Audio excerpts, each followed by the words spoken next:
Assalamualaikum warahmatullahi wabarakatuh. Alhamdulillah wassalatu wassalamu ala rasulillah. Amma ba'du. Inda zikri salihin tanzilur rahmah. Ketika orang-orang soleh dikenang, maka akan turun rahmat Allah subhanahu wa ta'ala.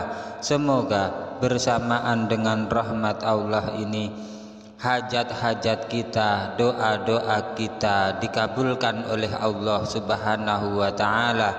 Rezeki kita dilimpah ruahkan dan kita semua selamat, sukses dunia akhirat. Amin ya rabbal alamin.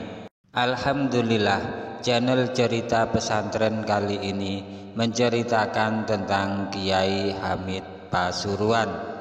Manusia terkadang tidak sadar bahwa dia sudah diangkat oleh Allah subhanahu wa ta'ala menjadi walinya. Ada yang diangkat menjadi wali Allah karena kealimannya, ada pula yang karena ketakwaannya, dan ada pula yang karena sabar menghadapi istrinya yang cerewet. Sama halnya dengan Kiai Haji Muhsin Syafi'i Bulu Lawang, Malang, Jawa Timur. Suatu ketika dia pernah didawuhkan oleh Kiai Hamid Pasuruan, bahkan dia adalah akan menjadi sosok wali Allah. Bagaimanakah kisah selengkapnya tentang Kiai Haji Muhsin Syafi'i Bulu Lawang, Malang ini yang kewaliannya diungkap oleh Kiai Hamid Pasuruan? Diketahui bahwa Kiai Haji Muhsin Syafi'i Bulu Lawang, Malang adalah seorang yang dulunya pernah dikatakan Kiai Abdul Hamid Pasuruan bahwa beliau akan menjadi ulama besar dan mempunyai ribuan santri. Kisah tersebut berawal saat Kiai Haji Muhsin Syafi'i Bulu Lawang, Malang bekerja sebagai sopir.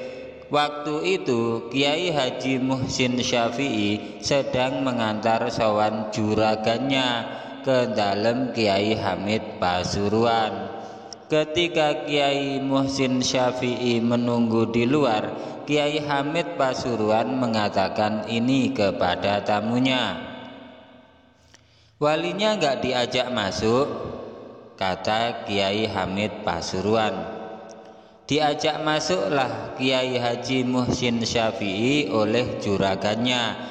Karena penasaran, juragannya pun bertanya kepada Kiai Hamid Pasuruan tentang sopirnya yang tersebut dengan wali. Karena penasaran, juragannya pun bertanya kepada Kiai Hamid Pasuruan tentang sopirnya yang disebut dengan wali Allah barusan. Arek iki bakale dadi kiai gede, duwe pondok, santrine ewonan. Anak ini besok akan menjadi kiai besar, punya pondok dan santrinya berjumlah ribuan, jawab Kiai Hamid Pasuruan.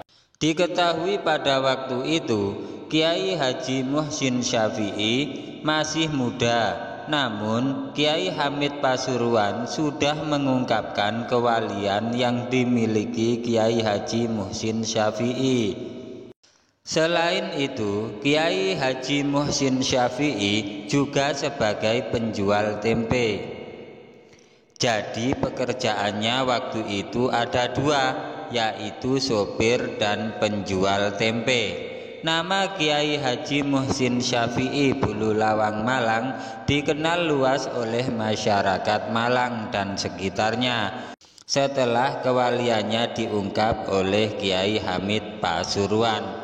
Bahkan Kiai Haji Muhsin Syafi'i Malang ini menjadi magnet besar karena sosoknya yang memiliki keistimewaan dan karomah dari Allah subhanahu wa ta'ala. Pada masa hidupnya, Kiai Haji Muhsin Syafi'i juga sering diminta untuk mendeteksi dan menemukan sumber air. Salah satunya adalah mendeteksi dan mencari sumber air di sekitar perumahan Bukit Puncak Buring Indah. Hal itu diminta oleh masyarakat kepada Kiai Haji Muhsin Syafi'i karena masyarakat di sekitar daerah perumahan tersebut bertambah banyak dan belum tersedianya pasokan air bersih.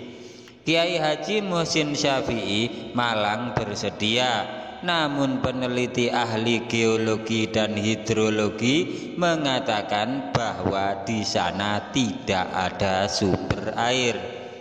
Peneliti tersebut diketahui sudah sejak lama meneliti daerah tersebut dan hasilnya nihil. Saat tahu bahwa masyarakat meminta Kiai Haji Muhsin Syafi'i untuk mendeteksi dan mencari sumber air, peneliti ahli tersebut pun marah. Dia merasa dikesampingkan oleh masyarakat sehingga membuat dia marah dan menantang Kiai Haji Muhsin Syafi'i. Peneliti itu berkata, "Ayo Kiai, kalau sampai ada sumber air di daerah ini, saya minum air kencing sampean."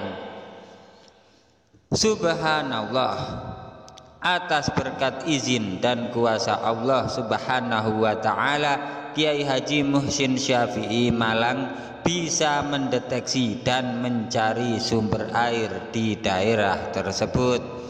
Dengan karamah yang diberikan oleh Allah Subhanahu wa ta'ala, akhirnya Kiai Haji Muhsin Syafi'i berhasil mendeteksi dan menyuruh masyarakat untuk mengebor. Penduduk merasa gembira setelah tanah yang mereka bor ternyata mengeluarkan banyak air yang bisa dibuat untuk minum dan yang lainnya. Peneliti ahli yang awalnya menghina Kiai Haji Muhsin Syafi'i pun merasa malu. Penduduk sekitar pun mengolok-ngoloknya, meminta janji perkataannya. Namun Kiai Haji Muhsin Syafi'i meminta agar penduduk berhenti mengolok-ngolok. "Saya sudah memaafkannya dan tidak mengambil janji perkataan peneliti itu," kata Kiai Haji Muhsin Syafi'i. Di balik karamah Kiai Haji Muhsin Syafi'i yang bisa mendeteksi dan mencari sumber air, suatu ketika beliau menceritakan bahwa semuanya berawal dari getaran yang dirasakan pada kakinya.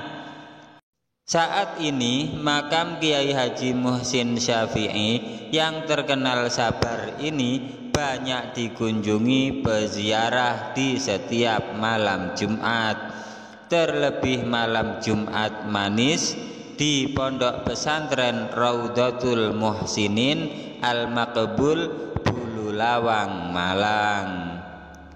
Demikian cerita tentang karamah Kiai Abdul Hamid dengan Kiai Haji Muhsin Syafi'i. Semoga bermanfaat bagi kehidupan agama kita di dunia maupun akhirat. Jangan lupa like, komen, subscribe, dan share, bagikan karena cerita ini sangat bermanfaat.